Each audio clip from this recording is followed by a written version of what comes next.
tristeza que tienes viene de un rostro cansado. Sergio, ¿cuándo te encontraste vos por primera vez con la lectura de Mario Benedetti? Yo creo que de muy joven, porque creo que lo primero que leo de Mario Benedetti fue Gracias por el fuego. Arranqué por ahí. Fue una novela que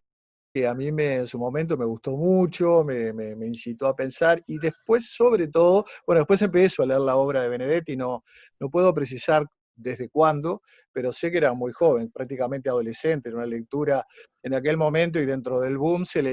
consumía, mi generación por lo menos consumía mucha literatura latinoamericana, tal vez con García Márquez a la cabeza, y a nivel latinoamericano, y con Benedetti a nivel nacional. Y sobre todo, yo fui descubriendo, y a mí me interesó especialmente el Benedetti ensayista. Perdón, ahora que te cuento esto, recuerdo que con anterioridad a haber leído Gracias por el fuego, en casa había, creo que eran unas viejas ediciones de Marcha,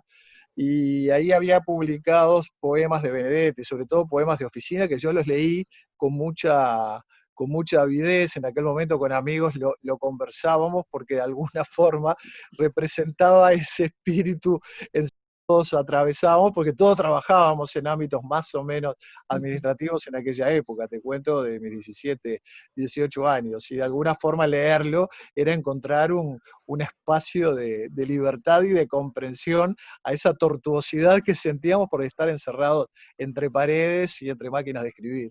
Y bueno, luego, como te decía, Gracias por el fuego, y después fui descubriendo al Benedetti ensayista, ¿no? Un Benedetti que incursionaba en el análisis del momento, en el análisis del mundo, y lo hacía con una suerte de humor, de sutileza y sobre todo de agudeza que a mí, en lo personal y en esa etapa, me ayudó mucho a tomar conciencia sobre algunos aspectos. Recuerdo, ya no sé ni en qué contexto, pero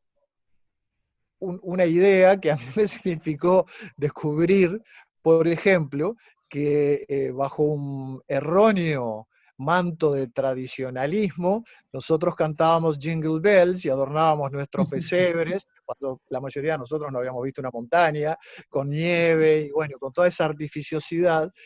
o llamábamos Cantegril, que es el nombre de un barrio muy paquete de Punta del Este, a nuestras villas miserias,